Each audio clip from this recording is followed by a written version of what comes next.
Today we're going to do a big smackdown between two big phones. Both of these are available on AT&T. Of course, the Samsung Galaxy Note 2 is available on other carriers as well, but that's what we're smacking down. Samsung Galaxy Note 2 right here, and the new kid on the block, the LG Optimus G Pro. Both 5.5-inch displays running Android Jelly Bean, full HD display here, digital pen here. We're going to look at them now.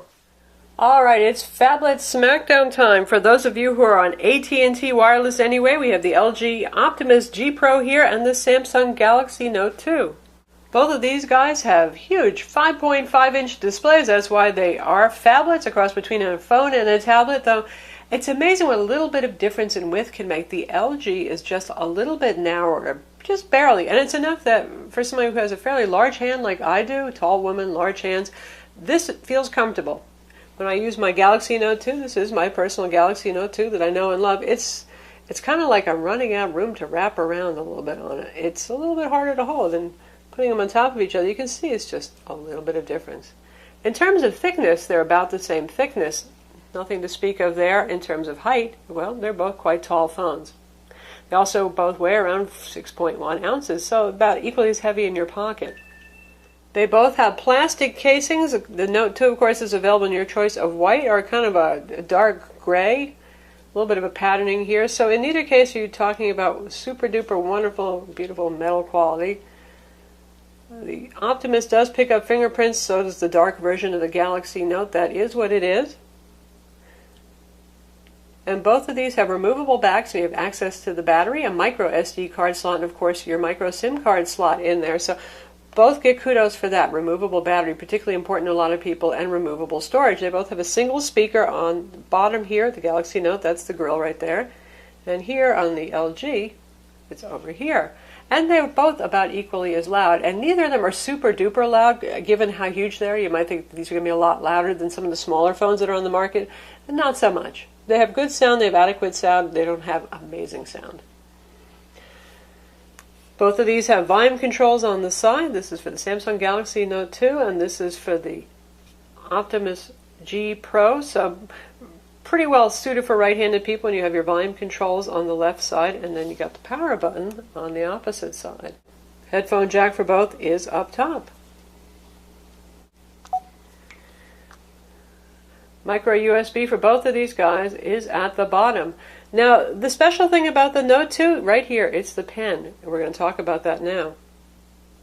So this, more than anything, sets the Note 2 apart, and that's why it's called the Note 2. It has a digital pen right here, S Pen, Wacom technology. Watch our full video review of this to learn about that. Suffice to say that this is much more precise than your finger or a capacitive stylus. And it automatically launches some pen-aware applications right here. You can set it to not do that if you don't want it to. I find that handy.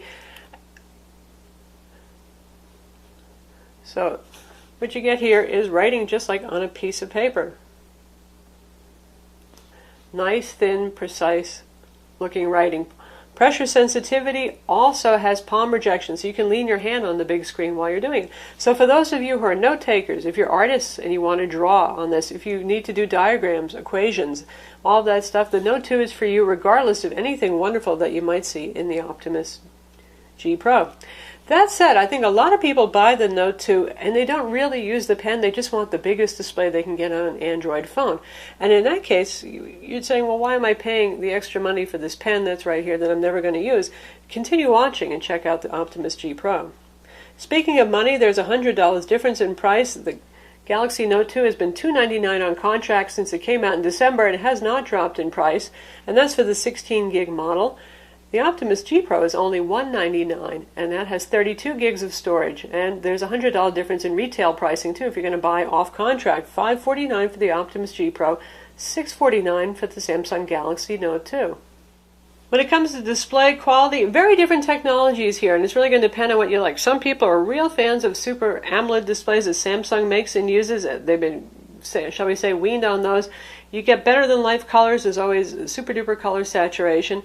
And you can see the difference right here. Particularly the reds do pop a lot on Super AMOLED displays. So the orange hood of this BMW Z4 looks really, really zingy.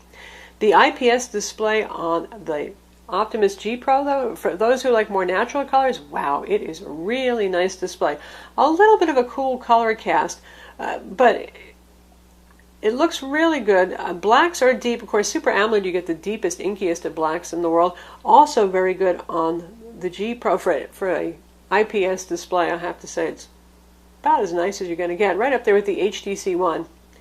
And when it comes to white, Super AMOLEDs have a bit more of a problem. They generally don't run at a high brightness to save power because they use a little more power. So you're going to get whiter whites and blacker text. For those of you who read ebooks, it's going to be in favor of the Optimus G Pro. Also, the biggest difference, you're looking at 1280 by 720 resolution on the Note 2. And that was just fine when it came out in December, but already we're seeing full HD phones, and that's exactly what the Optimus G is. You're looking at 1920 by 1080 pixels, so 400 ppi versus 264 here on the Note 2. That means things look a lot finer, a lot sharper. Now that depends on how good your eyes are. I mean, you're looking at this picture here, both of these, a very lovely picture, nice sharp picture. Looks good on both of them, but for those who have really good eyes, you're going to notice the difference mostly and particularly on text. You'll see some staircasing.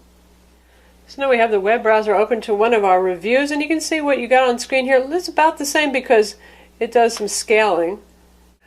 So right now, one thing you can see is the whites are a little bit, have a blue cast here on the Samsung Galaxy Note 2. The picture has more saturation though here in our photo of the HTC One. You can see better color saturation, but more fine detail available on the Optimus. Again, to a certain extent, it's going to be depending on what you like better. In terms of text clarity, we're pretty zoomed out now. Let's see if I can hold both of these really big guys and get them zoomed comparably. And you can see right here that the text is a bit sharper on the Optimus, and also the whites are a bit whiter. Though I would say that this is not a wildly bright display in the Optimus G Pro, but still, when it comes to reading, if you do a lot of that, keep it in mind. The Optimus G Pro is a good pick right there. If you mostly look at photos and play videos, I think that the color saturation for a lot of people is going to be more pleasing on the Samsung Galaxy Note 2 because it has such vivid, lively colors. For those of you who are professional graphics workers, you're probably going to prefer the Optimus Pro because it's more color accurate. In either case, you get very wide viewing angles on the phone. You can tilt and turn and still see the display other than when glare gets in the way. So they work well in that respect. Both of these have an auto brightness function that's heavy-handed and makes things too dark indoors when you have it turned on. But you can adjust brightness manually, of course, thank goodness. When it comes to UI customization, there's actually a lot of similarities here. I say that LG and Samsung are after a lot of the same things, and well, sometimes Samsung thought them up first. But first off, you can see what the launcher looks like right here. Both of them are doing some translucency over whatever your desktop pattern is. We have a division between apps, widgets, and downloads using slightly different symbols here. In terms of quick shortcuts, they both give us those right here. You've got quick access to your wireless radios, the same thing going on right there, and access to all settings. So a lot of the same stuff going on. Notifications over here in groups. This happens to be a weather app I installed, that's why you're seeing that there. That one didn't come with the phone. And we have a lot of the same features, including an attempt at multitasking, two different kind of approaches to that. And again, watch our video reviews and read our reviews to see the full information on that. But with this guy right here, the Samsung Galaxy Note 2, we press and hold that. We bring up our multi-launcher and say, I want the internet browser. Tap on that. And then, so say we've got the web browser coming up and we want to also have gallery running. We just take it and we drag it and put it down here and we'll get them running together. And you can use both at once. Now with the Optimus, what it does instead is it has little floating applications, and there's only 4 here. Now with the Galaxy, let's take the selection we have. This is really in part up to which carrier version you have. You'll see different shortcuts, but a lot of the stuff that people use all the time is here. The internet browser, we have Facebook, we have email, we have Gmail, Samsung's chat-on, software, gallery, S-Note, video player, all that stuff here. For this guy, we have Q-Slide. And we have videos, notepad, calendar, calculator. And if you want one of them floating, rather you just tap them. So there's our calculator right there. And if you want another one going, say I need notepad too. And I've got that. And you can control the translucency. You can move them around and you can resize them. Now, which is better? Obviously having a better selection of the apps on the Samsung Galaxy S4 is a better thing. But as to which way works more usefully for you, the floating applications versus the half and half split screen kind of thing, well, that's up to you. In terms of call quality, both these phones are very good, both using the handset directly against your ear and using Bluetooth as well. Nice call quality. Clarity is good. volume is adequate, and there's a pretty good range from high to low for the voice quality, so it sounds natural. Data speeds are quite good. The Note 2 usually pulls a little bit better, but we're talking really excellent results, maybe 3 megabit per second different, the difference between 21 and 25 megabit per second for download on LTE network 4G in the Dallas area. You could call the Note 2 a last generation device already, even though it's not really 6 months old on the US market. It has a very nice 1.6 gigahertz quad-core Exynos CPU with Mali 400 graphics, but the Optimus G Pro has that new CPU that we've been seeing in the HTC One, the Galaxy S4, and right here, that's the Qualcomm Snapdragon 600, also quad-core, clocked at 1.7 gigahertz with Adreno 320 graphics. Both of these are powerful phones on benchmarks. The Qualcomm Snapdragon 600 is faster. Now, truth be told, both of these guys are wickedly fast phones, and I don't think you're going to pick up either of them and say, oh my god, I just feel like I bought outdated hardware if I get the Note 2. That is not the case, but feeds and speeds are a big selling point for Android, really, as differentiating the phone, so I think a lot of people really hyper-focus on that. Still, if you're looking for something that's going to be the most future-proof and sound cutting edge for longer, that would be the Optimus G Pro. And when it comes to benchmarks, well, there's certainly a difference. For example, on the Quadrant benchmark, the LG Optimus G Pro scored 11,994, a pretty big number right there. The Note 2 scored 6,860, so a little bit better than half as good there. On Antutu benchmark, 18,561 for the Optimus G Pro.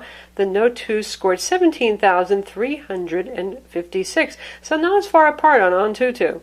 GL benchmark 2.7, the Egypt HD 2.5 test, we got 17 frames per second on and off screen for the Galaxy Note 2 versus 29 and 28 frames per second for the Optimus G Pro, so significantly faster there. When it comes to Sun Spider, where lower numbers are better, that measures JavaScript performance in the web browser, 867 for the Optimus G Pro, and on the Note 2 we got 1052. So both are very good, but the Optimus G Pro is on paper certainly going to be the winner. In terms of which feels faster, they're actually both pretty responsive phones, especially considering how heavily skinned they are. The UI just responds quickly enough, it goes home fast enough, and if we do the same things on the Galaxy, it's going to zip along just fine as well. And it's considering that it's got a lot of software running. They have a little inertia control here for the UI effect that slows things down a bit, but it goes pretty quickly either way. Now, I have found in the past that sometimes TouchWiz doesn't get along with third-party applications as well. Sometimes there's a little conflict that results in some battery drain or performance drop. I've noticed that less so far with the latest version of Optimus UI that's on the G Pro. When it comes to wireless features, you got the same stuff here. You have dual band Wi-Fi, 802.11 BGN, Bluetooth 4.0, NFC, GPS with GLONASS. Both have GPSs that work well. You can use them with AT&T Navigator or Google Maps. I like Google Maps. It's free. Does a great job. Both have an SD card slot, as we mentioned, micro SD card slot. Battery capacity is nearly identical, 3,100 milliamps on the Galaxy Note 2, 3,130 on the LG Optimus G Pro. Now with our friend, the Optimus G Pro, this is something we've noticed with LG phones for a while now. Battery life is not super duper. It's not one of the top phones there for battery life. And so far, my Note 2, despite the same LTE radios, same large display right here, same battery capacity pretty much. The Note 2 runs a bit longer in terms of screen turned on time. About 45 minutes longer so far in my tests. Now, we're still running tests, so be sure to look at our full written review when that's available of the LG Optimus G Pro to get the final word on that. But right now it's looking like the Note 2 is going to come out ahead for battery life for screen on time. That does include standby time or when you're talking on the phone. When you're talking on the phone with the LG Optimus G Pro, screen is off, boy, it can go forever. You can go for like 20 hours. It's just, it's freaky if you're doing things that don't require the screen to be on, playing music, calls, all that sort of thing. But for screen on time, actually using it, looking at it, web browsing, all that sort of stuff is what we're talking about for the difference in battery life. When it comes to cameras, they both have very good cameras. The LG Optimus G Pro is going to be the winner here, 13 megapixels. Now, more megapixels isn't always better, but this is a very nice camera here that captures a whole lot of detail. And I find it does a better job with low light shots particularly, and also with the camera lens not picking up as much glare in difficult situations like you're shooting through maybe a glass window or It's that time of day when the sun is low. I tend to pick up a lot more unwanted glare on my Galaxy Note 2, but still, both of them are good cameras that can shoot 1080p video. In terms of UI, you can see the difference right here. Right now we're in intelligent auto mode, so you get fewer icons. If we turn that off, then we've got access to settings right here. There's a similar thing going on with the Samsung, including the front-to-back camera switcher. We've got flash control. You can customize what icons are on there for this guy right here, too. Sliding between your camera and video modes, you can shoot photos while capturing video, and you have quick access to the gallery. So both good cameras, but well, the 13 megapixel on the Optimus G Pro so far has really impressed me, and it's doing really nicely, particularly with low light. Maybe not as well as the HTC One, but good. So in the end, you know what I think it's going to come down to? The folks who want the best specs possible, and they're going to go for the LG Optimus G Pro for the faster, newer CPU and for the higher megapixel camera particularly. And for people who really have a use for the pen on the Note 2, I think obviously you're going to go for the Note 2, and you know who you are if you could use that. Beyond that, it's going to be LG Optimus G Pro has certainly on spec on DPI and PPI a better display, an IPS display, but a lot of people really love that Samsung Super AMOLED display. It is bright, it is colorful, and you might look at it and say, wow, that just looks a lot more eye-popping and vivid to me. And of course, lastly, there is the fact that just a little bit narrower Optimus G Pro makes it that much easier to hold. It's really just something how much of a difference a small change like that can make. So a little more hand-friendly.